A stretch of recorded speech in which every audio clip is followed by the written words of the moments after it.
Olá, tudo bem? Aqui é o Júlio César, o fundador da César e Teixeira Assessoria, e nesse vídeo eu vou explicar para você como funciona uma ação de busca e apreensão de veículo. Bom, a busca e apreensão de veículo ela é baseada no Decreto-Lei 911/69, que é uma legislação que foi criada especificamente para ditar as regras de como que deve funcionar uma ação de busca e apreensão de veículo. Para que o banco ele possa entrar com a ação de busca e apreensão, ele só precisa cumprir dois requisitos. O primeiro requisito é que você atrase o pagamento das parcelas, e isso se dá com apenas um dia de atraso. Não é 3 parcelas ou 4, 5 parcelas em atraso, como muitas pessoas pensam, né? O banco, ele pode entrar com a ação de busca e apreensão com um dia, com uma semana em atraso, né? Porém, normalmente eles não fazem isso. Por quê? Porque busca e apreensão é uma ação judicial que vai demandar um investimento financeiro considerável. Por quê? O banco vai precisar pagar advogado, custos processuais, diligência do oficial de justiça, entre outros custos que envolvem um processo de busca e apreensão. Então, quando você começa a atrasar, normalmente o que o banco faz, né? Quando chega em 15, 20 dias em atraso, às vezes 30 dias em atraso, o banco terceiriza a cobrança. Eles contratam uma assessoria de cobrança, que tem aquele pessoal simpático, né, de call center, que vai ficar te infernizando, fazendo aquele terrorismo psicológico, né, te ligando dezenas de vezes por dia. Quando eles verem que realmente você não vai conseguir pagar dentro dos moldes que eles querem, né, porque muitas vezes eles colocam juros em cima da parcela,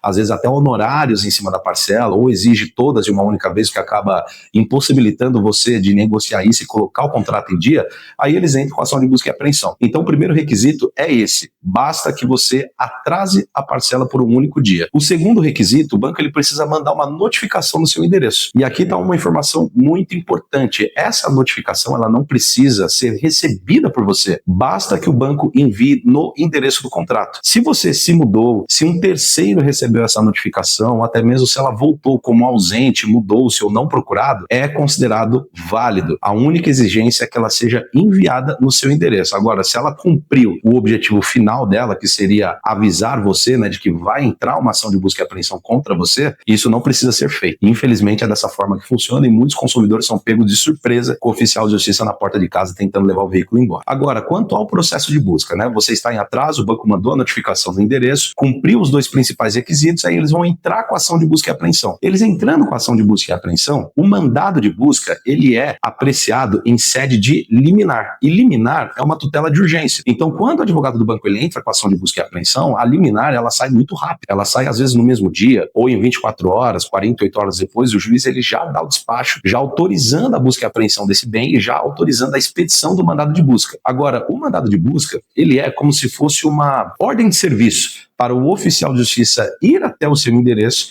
efetuar a apreensão do veículo. Um ponto importante aqui: o oficial de justiça, ele não é funcionário do banco. Ele é funcionário público, ele representa o poder judiciário, então ele não tem a função, a obrigação de pegar o teu carro e levar até o pátio do banco, né? Quem tem essa obrigação é o representante legal do banco, que é chamado, judicialmente falando, né, de fiel depositário, o que é conhecido popularmente como localizador. Então, quando o mandado de busca ele é expedido, o oficial de justiça, ele vai junto com o representante do banco no seu endereço. O oficial de justiça ele vai citar você, ele vai te intimar, ele vai apresentar um inteiro teor da decisão do juiz, vai explicar ali para você qual é o prazo que você tem para poder ou pagar a integralidade da dívida ou então entrar com a defesa, e o representante legal do banco ele vai levar o teu carro até o pátio do banco. É dessa forma que funciona uma ação de busca e apreensão. Agora, a partir do momento que o seu carro ele foi apreendido, você tem duas prerrogativas. A primeira, pela lei, o Decreto-Lei 911/69, que é a lei que regulamenta o processo de busca e apreensão de veículo aqui no Brasil, você tem um prazo de 5 dias úteis para pagar a integralidade da dívida. Se você cumprir essa hipótese, né, que seria praticamente quitar o contrato à vista dentro dos 5 dias, o banco ele precisa devolver o veículo para você da mesma forma que ele foi apreendido, sem nenhum ônus, sem nenhum arranhão. Tem que ser devolvido igualzinho, da mesma forma que ele levou ele da tua casa. Agora, se você não tiver a grana para poder pagar a integralidade da dívida toda, você tem um prazo de 15 dias úteis a partir do momento da apreensão para poder entrar com uma contestação, para poder entrar com uma defesa e reverter esse processo de busca e apreensão ao seu favor. É dessa forma que funciona um processo de busca e apreensão. Agora, existem algumas variáveis, né? Quais são essas variáveis? São duas variáveis. A primeira é a seguinte: se o veículo não estiver no endereço do contrato, o que o banco ele pode fazer? O advogado do banco, normalmente nessas situações, eles fazem duas coisas, tá? A advocacia do banco. Eles fazem pesquisas administrativas extrajudiciais, ou seja, tem o pessoal deles que fica no campo, né, na rua, vão no endereço que está lá no contrato ou em outros endereços que tenha vínculo com o seu nome, né? Então, se você se mudou e hoje você está no endereço novo, através de uma pesquisa no teu CPF, o banco ele consegue descobrir esse endereço novo, tá? Descobrir também o local que você trabalha, então eles podem fazer essas diligências administrativas extrajudiciais para tentar localizar o veículo. Um segundo fator também que eles podem utilizar é fazer uma petição no processo pedindo para o juiz a autorização para fazer um levantamento no seu CPF através dos sistemas que são conveniados ao Poder Judiciário, como, por exemplo, o InfoJude, o RenaJude e o Bacenjude. O que esses sistemas fazem, né? Resumidamente, esses sistemas eles conseguem verificar endereços que tenha vínculo com seu nome, que tenha registro no seu nome em algum lugar, endereços que você tenha cadastrado lá no Detran, né? Porque quando você compra um veículo e você vai transferir aquele documento daquele carro para o seu nome, obrigatoriamente você precisa cadastrar um endereço. Para quê? Para quando você tomar uma multa, o Detran consiga enviar uma notificação na tua casa te avisando de que você recebeu aquela multa, né? E que você tem um prazo para ou indicar o condutor ou até mesmo contestar aquela multa. Então, todo veículo que você tem ou qualquer outro veículo que você já tenha tido no passado que está registrado no seu nome, isso gerou um registro de endereço lá no Detran e isso acaba sendo exibido no processo também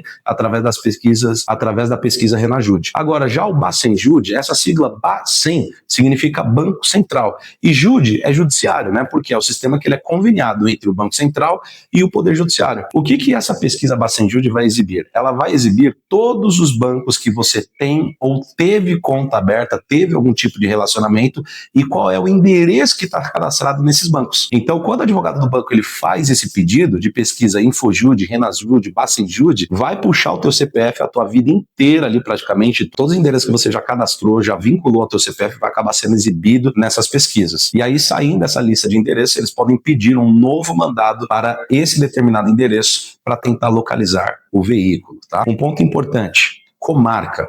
O que é comarca? Comarca é um termo jurídico que serve para definir território. Então, se quando você financiou o teu carro, você morava em São Paulo, o processo de busca e apreensão ele vai ser aberto na comarca de São Paulo. Mas vamos supor que você se mudou para uma outra cidade. Você foi para o interior, ou você foi para a praia, enfim. Agora você reside numa outra cidade e o banco conseguiu fazer um levantamento e descobrir o seu atual endereço que está numa outra cidade. O que vai acontecer nesse caso? Nesse caso, o banco, como ele já teve aqui a ação de busca e apreensão aberta aqui, nessa comarca de São Paulo, e já teve o deferimento da liminar, ou seja, o juiz autorizou a expedição do mandado de busca e apreensão, descobriu que o carro está numa outra cidade, o advogado do banco ele simplesmente abre um requerimento de busca e apreensão nessa outra comarca, apresentando os autos do processo principal, que já teve uma decisão ali no processo de origem, e aí o juiz dessa outra comarca ele vai autorizar, ele vai liberar o mandado de busca e apreensão para esse endereço, e um oficial de justiça daquela comarca vai até um endereço indicado pelo banco tentar levar o teu carro embora, tá? Um ponto importante, o mandado de busca e apreensão ele tem um prazo para ser cumprido, que é um prazo médio aí de 30 a 60 dias.